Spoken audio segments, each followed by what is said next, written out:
Shalom, nama saya Muhammad Rusli Mono Arfa. Saya berasal dari Sulawesi, orang tua berasal dari Gorontalo. Saya dibesarkan dalam keluarga yang tentu sangat kental dengan syariah agama Islam.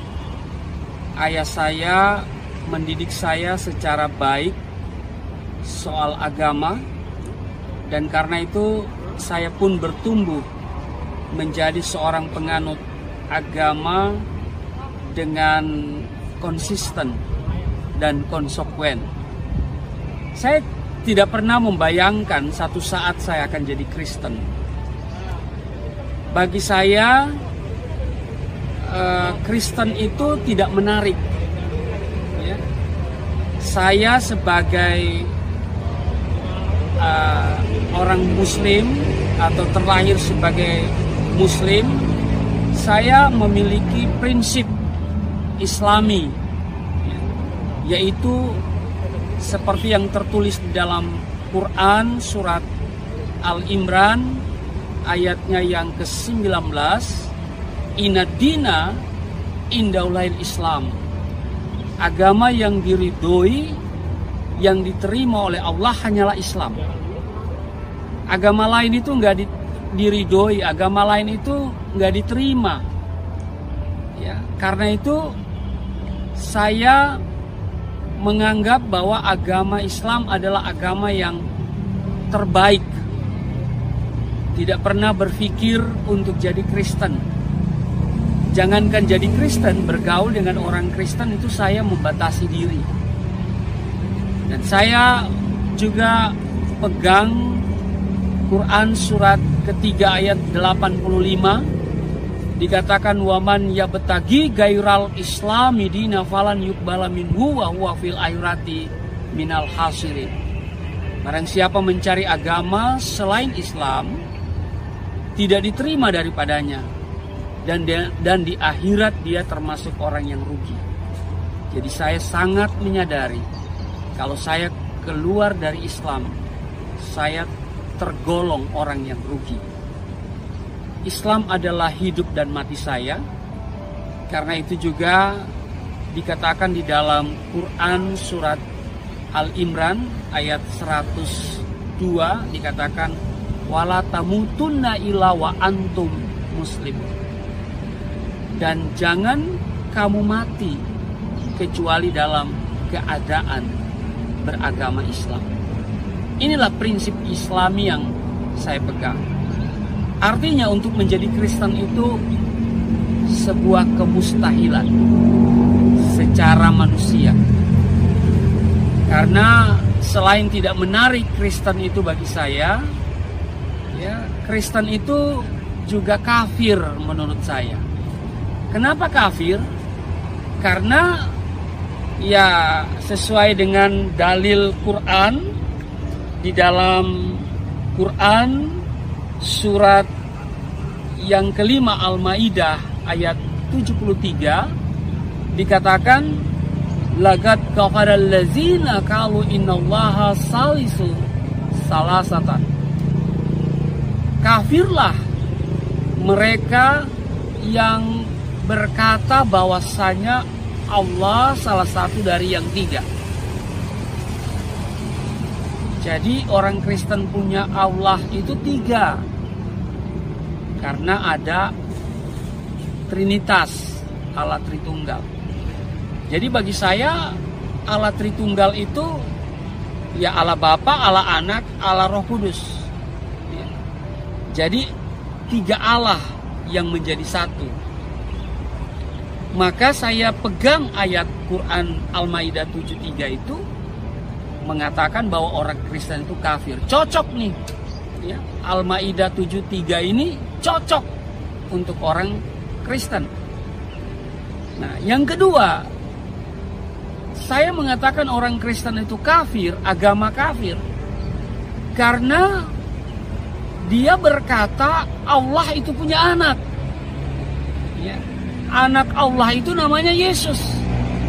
Kan ada lagunya kan? Anak Allah Yesus namanya. Nah, maka Quran surat Al-Ikhlas itu menjadi sesuatu yang sangat saya pegang dengan kuat. Lam yalid walam yulad, tidak beranak dan tidak diperanakan.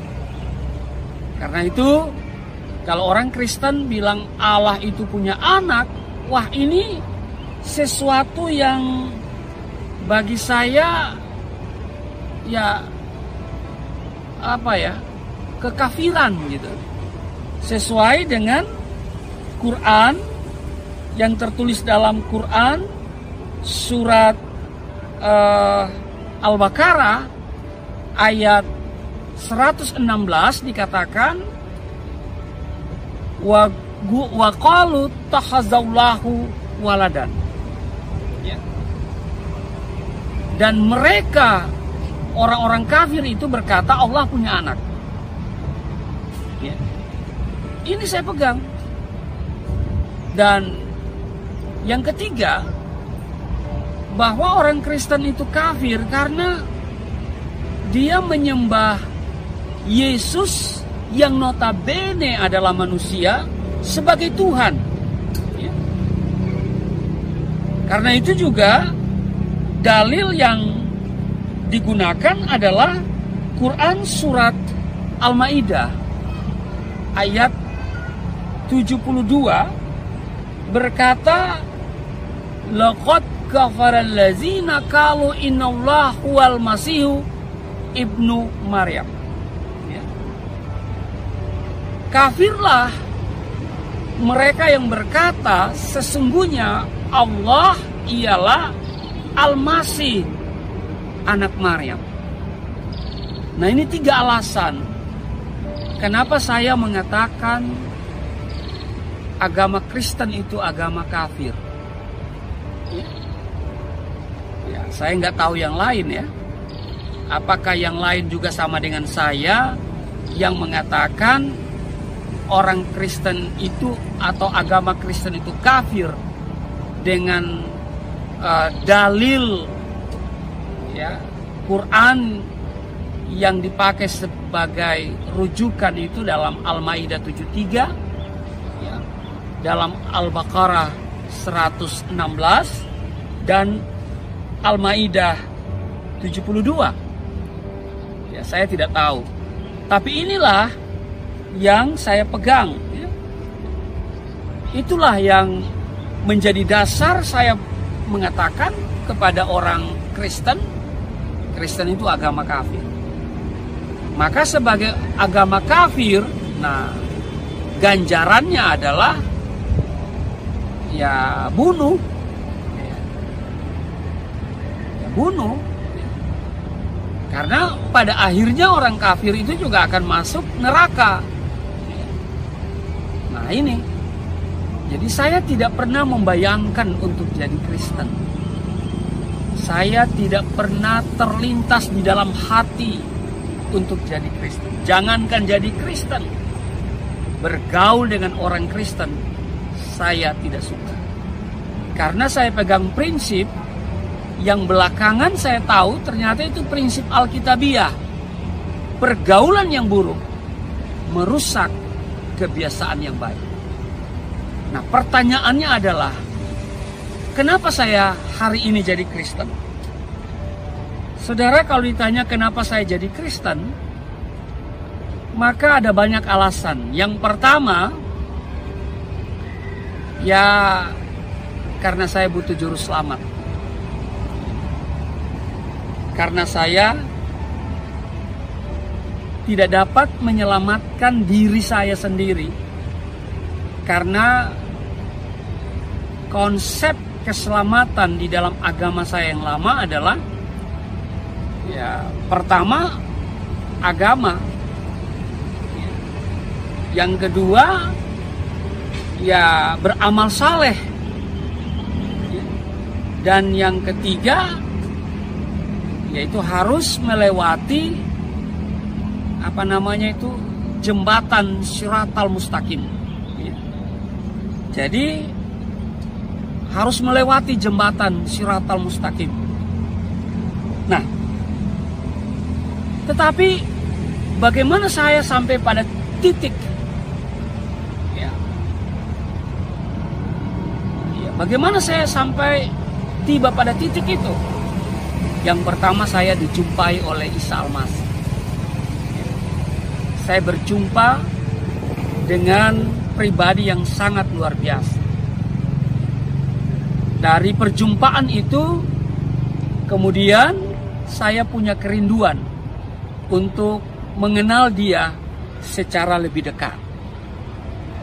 Nah, tidak ada sumber yang paling akurat untuk mengenal Isa Al-Masih atau Yesus Kristus secara lebih dekat, yang paling akurat kecuali Alkitab. Ya.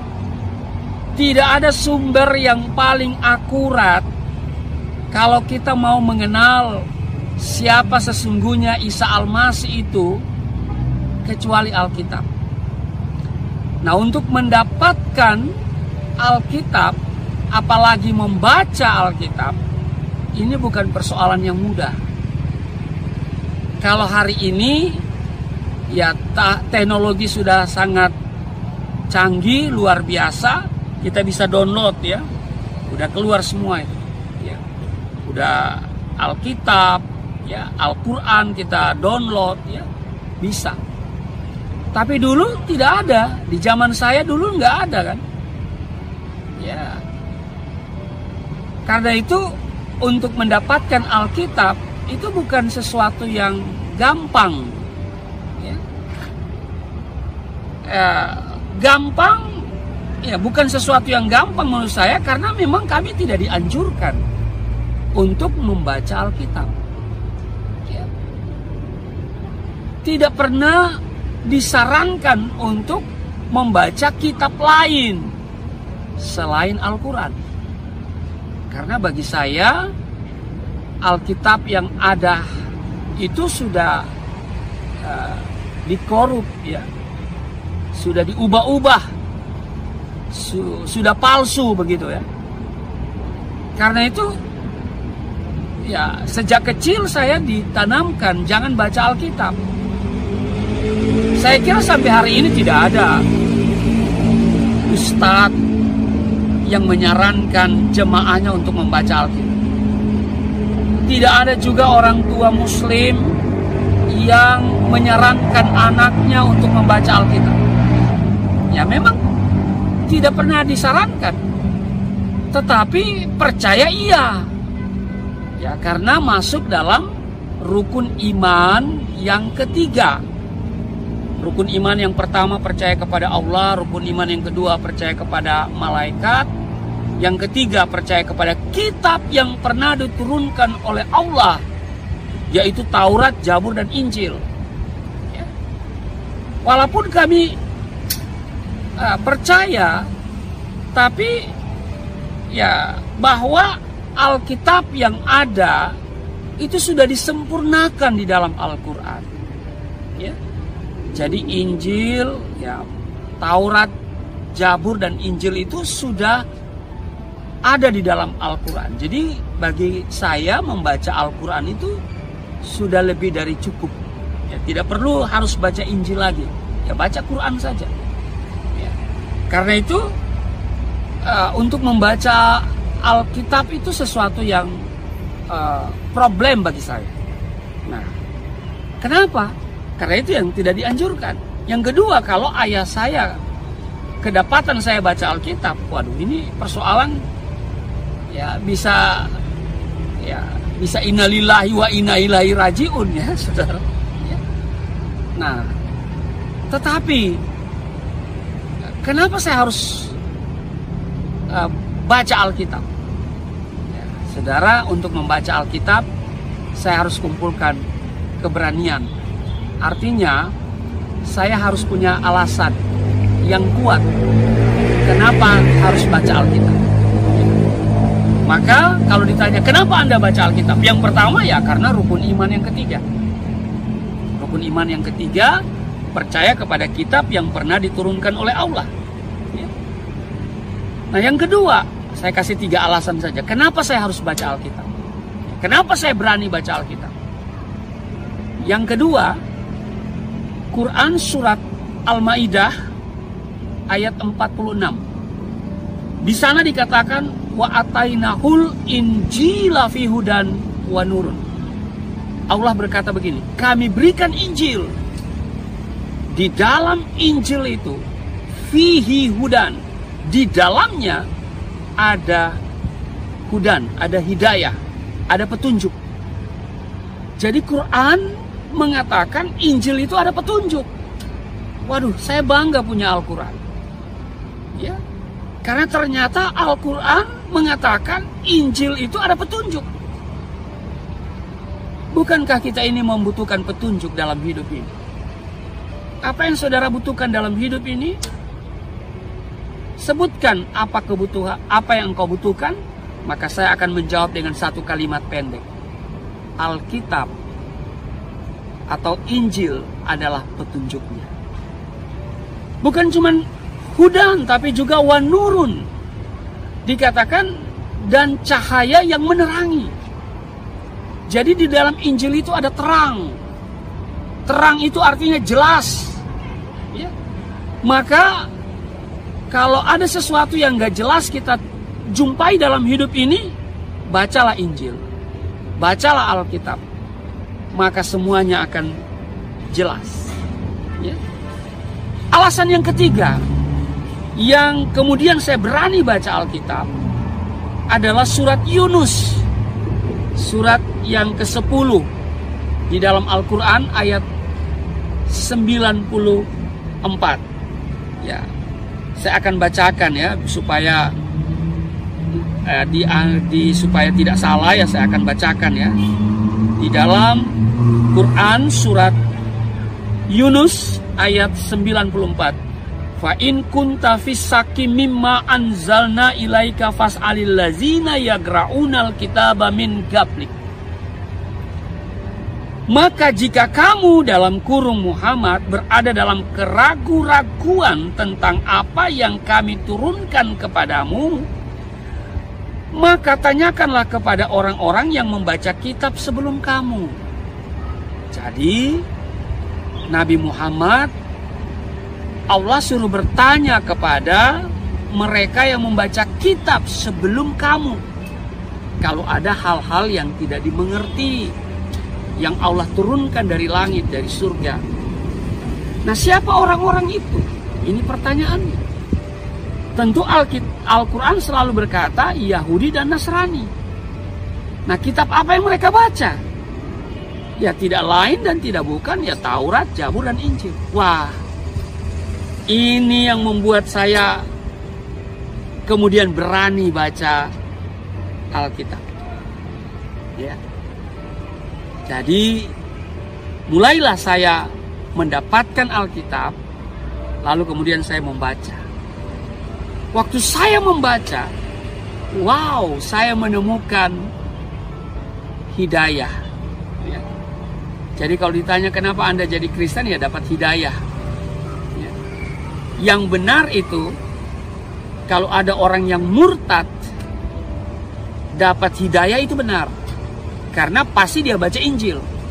Sementara Quran katakan di dalam Injil ada hidayah, ada petunjuk. Nah, petunjuk mana yang saya temukan? Beberapa petunjuk, tapi saya angkat saja pada kesempatan ini satu. Yohanes pasal 14 ayat yang ke-6. Akulah jalan, kebenaran, dan hidup. Tidak seorang pun yang datang kepada Bapa kalau tidak melalui aku. Demikian kata Yesus. Ini petunjuk. Karena memang selama ini saya minta petunjuk. Saya berdoa, ihdinas siratal mustaqim, tunjukilah kami jalan yang lurus. Nah, sekarang Yesus katakan, akulah jalan, kebenaran, dan hidup. Ini luar biasa. Karena itu, waktu saya dapat petunjuk ini, bukan berarti saya langsung jadi Kristen, belum. Tidak mudah untuk melepaskan iman Islam. Karena begitu lahir saja, saya sudah ya diajanin tentunya. Artinya roh Islam itu sudah menyatu dengan roh saya. Apa yang saya lakukan? Terjadilah kebimbangan yang begitu dalam kehidupan saya, antara memilih agama yang semula atau harus menerima sesuatu yang baru, antara kitab suci Al-Quran atau kitab suci Alkitab. Untuk memilih ini bukan sesuatu yang mudah. Apa yang saya lakukan? Saya tahu bahwa ada Tuhan, dan Tuhan yang berhak atas dua kitab suci ini. Maka itu saya berdoa. Doa saya, kalau Alkitab ini benar, lupakan saya kepada yang lain. Tapi kalau Alkitab ini salah, lupakan saya untuk selama-lamanya kepada Alkitab. Berhari-hari, berminggu-minggu, bahkan berbulan-bulan, sampai kemudian Isa Al-Masih kemudian datang menjumpai saya lagi dalam sebuah penglihatan, ya. Dan dia mengulurkan tangannya dan dia berkata, "Datanglah kepadaku, niscaya kau akan mendapatkan kedamaian jiwa." Pada saat itu saya ambil keputusan untuk menerima Yesus sebagai Tuhan dan Juru Selamat. Apa yang terjadi? Waktu saya menerima Yesus sebagai Tuhan dan Juru Selamat, ada sukacita yang luar biasa, ya. Dan sukacita ini adalah sukacita untuk menjadi saksi Tuhan. Wah, ini dia, ya. Kita hidup ini bukan kebetulan. Kita hidup ini dengan satu penugasan dari Tuhan, yaitu menjadi saksi. Hidup untuk menjadi saksi. Sebelum Yesus naik ke surga, dia juga memberikan amanat ilahi kepada kita. Jadikanlah semua bangsa muridku. Kita harus bersaksi. Bersaksi tentang Yesus Kristus. Ini luar biasa, ya. Karena itu saya bersaksi, kemudian saya harus, Tuhan izinkan, berhadapan dengan pihak hukum. Saya kena pasal 156A KUHP, ya. Tadinya itu subsidiar, primernya itu undang-undang subversif, ya. Tapi kemudian itu gugur, lalu kemudian 156A KUHP, ya. Itu yang juga dituduhkan kepada mantan gubernur, ya, DKI, ya. Nah, proses persidangan dimulai, ya. Singkat cerita, ancaman maksimal dari 156A KUHP itu 5 tahun pidana penjara. Kemudian saya dituntut oleh tim jaksa penuntut umum pidana penjara 4 tahun. Sebelum putusan, saya dipersilakan membaca pidato pembelaan. Pidato pembelaan saya susun dengan tema yang menarik. Karena hidup untuk bersaksi, maka ini kesempatan bagi saya untuk bersaksi. Maka itu pidato pembelaan itu saya susun dengan tema yang begitu menarik. Yesus Tuhan dan Juru Selamat. Di luar Yesus tidak ada jaminan keselamatan.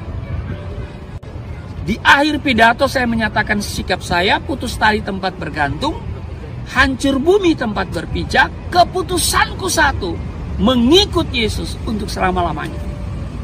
Apa yang terjadi? Putusannya menjadi 4 tahun dan 6 bulan. Jadi 6 bulan lebih berat dari tuntutan jaksa penuntut umum. Secara hukum, menurut penasihat hukum saya, bahwa putusan itu belumlah menyentuh perasaan hukum dan keadilan. Maka penasihat hukum katakan kita naik banding. Nah, saya kemudian melihat, karena hidup ini untuk bersaksi, maka ini kesempatan lagi untuk bersaksi. memori banding disusun lagi dengan tema yang sangat menarik. Yesus Tuhan dan Juru Selamat. Di luar Yesus tidak ada jaminan keselamatan. Apa yang terjadi? Putusan dari pengadilan tinggi negeri, putusan dari pengadilan tinggi itu menguatkan putusan pengadilan negeri. Artinya, hukuman saya tetap 4 tahun dan 6 bulan. Menurut penasihat hukum saya berkata, belum menyentuh perasaan hukum dan keadilan. Maka kita harus kasasi. Nah, lagi-lagi saya melihat ini kesempatan untuk apa? Bersaksi. Karena ingat, hidup itu untuk bersaksi. Hidup ini untuk menjadi saksi. Ya, bukan sembarang saksi ya. Tetapi kita bersaksi tentang pribadi yang luar biasa. Namanya Yesus Kristus. Maka memori kasasi kembali lagi disusun dengan tema yang sangat menarik. Yesus Tuhan dan Juru Selamat. Di luar Yesus tidak ada jaminan keselamatan. Ya, putusannya tentu sudah bisa ditebak. Mahkamah Agung menolak permohonan kasasi. Artinya hukuman saya tetap 4 tahun 6 bulan. Udah selesai jalur hukum. Ya, artinya sudah selesai jalur untuk saya bersaksi ya, melalui hukum. Karena itu saya harus menerima putusan itu dengan sukacita, ya, dengan bersyukur. Pengkhotbah 3 ayat 16, itulah yang menguatkan saya. Ada lagi yang kulihat di bawah matahari. Di tempat pengadilan, di situ pun terdapat ketidakadilan. Di tempat keadilan, di situ pun terdapat ketidakadilan. Saya harus menjalaninya dengan sukacita dan tentu dengan mengucap syukur. Nah, dari 4 tahun 6 bulan saya jalani 3 tahun 2 bulan di dalam penjara. Selebihnya saya dibebaskan bersyarat, status tetap narapidana, tapi saya sudah berada di luar lembaga pemasyarakatan. Ya. Setelah saya jadi Kristen, saya baru memahami, ternyata dulu itu saya gagal paham tentang iman Kristen. Ya. Saya pakai dalil Quran untuk menolak paham konsep Trinitas, Allah Tritunggal. Saya berpikir orang Kristen punya Allah itu 3. Tapi setelah saya jadi Kristen, ya, tidak ada orang Kristen yang mengatakan Tuhannya ada 3. Jadi orang Kristen itu tidak seprimitif yang saya bayangkan. Gak pernah ada orang Kristen membayangkan Allahnya 3. Ya. Ternyata saya gagal paham. Saya pikir Trinitas itu berbicara tentang berapa Allah. Ternyata Trinitas itu bukan berbicara tentang keberapaan Allah, tetapi bicara tentang kebagaimanaan Allah.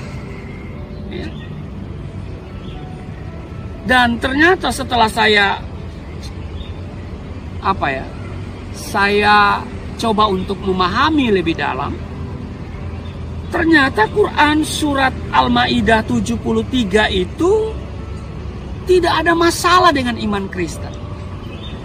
Sebab Al-Maidah ayat 73, laqad kafaral ladzina qalu innallaha salisu salasatan, itu bukan menolak paham Tritunggal, Allah Tritunggal, tapi ini menolak paham triteisme atau paham 3 Tuhan. Artinya bahwa ayat Al-Quran ini tidak ada masalah dengan iman Kristen. Ya. Tidak ada masalah. Yang kedua, saya baru pahami setelah saya jadi Kristen, setelah saya menjadi orang Kristen. bahwa saya itu dulu gagal paham soal status Yesus anak Allah. Ya, kalau saya menggunakan kalimat dalam surat Al-Ikhlas, lam yalid walam yulad, lalu kemudian ini saya gunakan untuk menolak status anak Allah bagi Yesus, ini salah alamat. Apalagi Quran surat Al-Baqarah ayatnya yang ke 116 itu yang berkata, wa qalu tahazallahu waladan. Dan mereka orang kafir berkata Allah itu punya anak. Lalu kemudian ini dialamatkan kepada orang Kristen karena Yesus anak Allah. Ini lagi-lagi saya katakan salah alamat. Kenapa? Karena ternyata gelar Yesus sebagai anak Allah itu bukan diterjemahkan dari kata walad. Kata walad ya, lam yalid walam yulad. Kata walad di situ anak secara biologis. Karena kata walad itu menurut etimologi bahasa Arab anak dalam pengertian biologis. Nah, Yesus gelar anak Allah itu kalau kita periksa Alkitabul Muqaddas, Alkitab berbahasa Arab, itu diterjemahkan dengan kata Ibnullah. Ya. Ibnullah artinya apa? Anak Allah juga, tapi dalam pengertian metafora. Ya. Bukan dalam pengertian biologis. Ya. Bahwa tidak semua anak hasil hubungan biologis. Ya. Karena ternyata ada anak kunci, ada anak tangga, ya kan? Apakah itu terjadi secara biologis? Tentu tidak. Jadi artinya sebagai orang Kristen, saya menghargai surat Al-Ikhlas. Ya, bahwa surat Al-Ikhlas itu tidak ada masalah dengan iman Kristen, terutama status Yesus atau gelar Yesus sebagai anak Allah. Kemudian bagaimana dengan surat Al-Maidah ayat 72 yang berkata bahwa laqad kafaral ladzina qalu innallaha huwal masihu ibnu Maryam.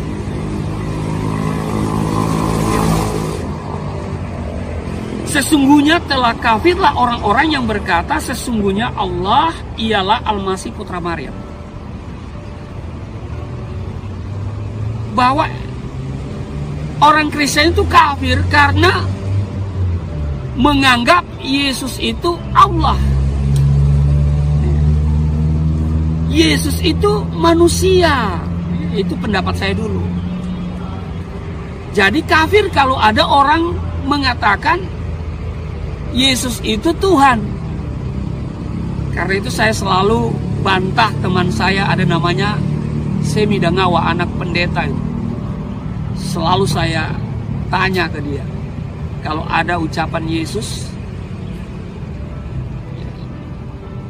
kalimat yang keluar dari mulut Yesus, akulah Tuhan, sembahlah aku, ya, maka saya akan jadi Kristen. Haleluya. Tapi buktinya saya jadi Kristen, walaupun tidak ada ayat itu, kalimat seperti itu. Nah, saya baru pahami ternyata ya, Yesus itu tidak ada yang angkat jadi Tuhan. Tidak ada yang melantik jadi Tuhan. Karena memang dia adalah Tuhan dari sononya. Sesuai dengan berita yang disampaikan oleh malaikat dari surga. Di dalam Lukas pasalnya yang kedua, ayatnya yang ke-11. Ya. Hari ini telah lahir bagimu yaitu Kristus Tuhan di kota Daud. Jadi Yesus itu adalah Tuhan, tetapi dia datang ke dunia ini bukan untuk membuktikan dia Tuhan. Karena itu dia tidak berteriak-teriak, ya, "Hei, aku Tuhan, sembahlah aku." Yang ada di Alkitab yang teriak-teriak minta disembah itu iblis, setan, ya. Itu yang minta disembah sebagai Tuhan.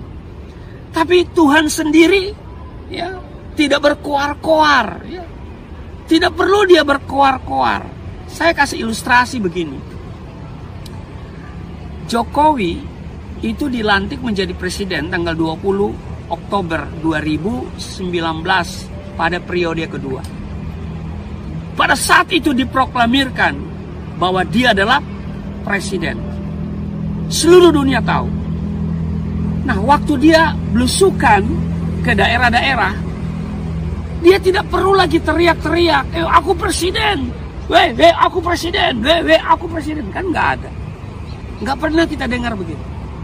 Bahkan dia kadang-kadang, ya, dia menanggalkan, ya, jabatan presiden itu karena dia mau dekat dengan rakyat.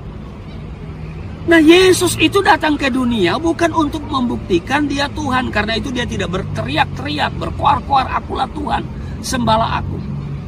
Karena memang misinya datang ke dalam dunia ini bukan untuk membuktikan dia Tuhan. Bahwa dia melakukan perkara-perkara yang besar itu udah kelihatan. Mujizat-mujizat yang dasar. Kenapa dia lakukan itu ya? Karena memang dia Tuhan gitu kan.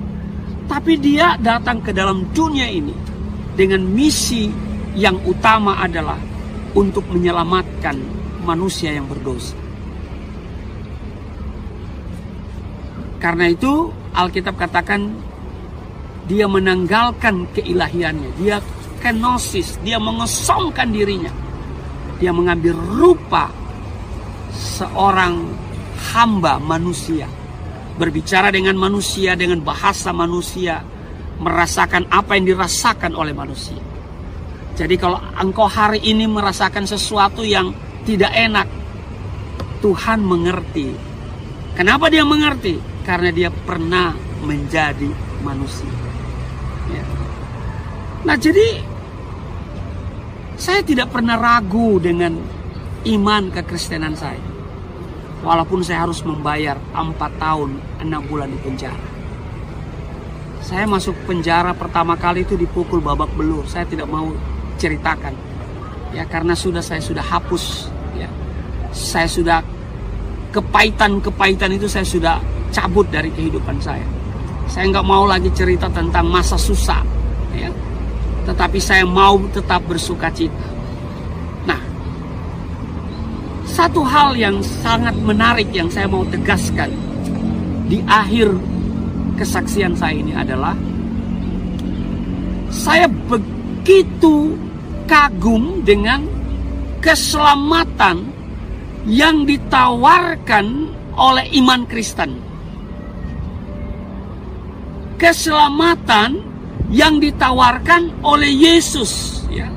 Saya akan bacakan beberapa ayat Alkitab secara cepat, ya. Misalnya di dalam Yohanes pasal 10 ayat 9. Akulah pintu, barang siapa masuk melalui aku, ia akan selamat dan ia akan masuk keluar dan menemukan padang rumput. Yohanes 10:28, dan aku memberikan hidup yang kekal kepada mereka, dan mereka pasti tidak akan binasa sampai selama-lamanya, dan seorang pun tidak akan merebut mereka dari tanganku. Juga di dalam Yohanes 14 ayat 6 yang menjadi ayat favorit panggilan saya. Akulah jalan dan kebenaran dan hidup. Tidak ada seorang pun yang datang kepada Bapa kalau tidak melalui aku. Kan Yesus mengajarkan begini, doa Bapa kami yang di surga. Bapa kami yang di surga, dikuduskan namamu. Artinya Bapa itu di surga. Jadi tidak seorang pun yang sampai ke surga kalau tidak melalui Yesus. Mungkin ada jalan lain menuju surga, ya silakan. Tetapi bagi saya jalan satu-satunya yang benar menuju hidup yang kekal adalah di dalam Yesus Kristus. Dan Kisah Rasul pasal 4 ayat 12. Dan keselamatan tidak ada di dalam siapapun juga selain di dalam Dia. Sebab di bawah kolong langit ini tidak ada nama lain yang diberikan kepadanya yang olehnya kita dapat diselamatkan. Wow, luar biasa, ya. Maka konsep keselamatan di dalam kekristenan ini begitu luar biasa. Di dalam Markus 16 ayat 16, barang siapa yang percaya dan dibaptis diselamatkan, yang tidak percaya binasa. Saudara tidak percaya Yesus, Alkitab bilang binasa. Ya. Nah, karena itu saya bangga menjadi seorang Kristen. Walaupun saya harus mengalami penderitaan di penjara, saya tidak pernah melangkah mundur setapak pun dari Yesus. Ya. Karena bagi saya, Yesus satu-satunya jalan menuju surga. Jadi saya boleh tegaskan, saya tidak butuh nabi, saya tidak butuh rasul. Karena nabi dan rasul hari ini punya status yang sama, yaitu almarhum. Tetapi Yesus, dia hidup. Karena itu saya butuh juru selamat. Banyak nabi-nabi, banyak rasul-rasul, tapi cuma satu juru selamat. Agama boleh banyak, kepercayaan boleh bertambah, tetapi penebus dosa hanya satu. Banyak agama dan kepercayaan, tapi cuma satu penebus dosa. Siapa dia? Dialah Isa putra Maryam, yang telah datang membawa terang bagi kita semua, umat manusia yang mau percaya dan bertobat. Dialah Isa putra Maryam, yang telah datang membawa terang bagi kita semua, umat manusia yang percaya. Aduh, banyak hal yang mau saya sampaikan sih, tapi saya pikir nanti kelamaan, nanti orang yang mendengar, menyaksikan bisa bosan. Maka saya akhiri sampai di sini.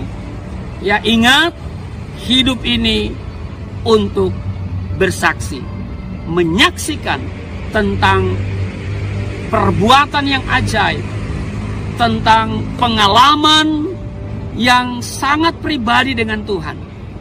Ya, karena itu saksikanlah kepada semua orang dimanapun engkau pergi dan berada. Tuhan Yesus memberkati. Haleluya. Amin. La ilaha illallah Muhammadun Rasulullah alaihi salatullah wa alihi wal ahibba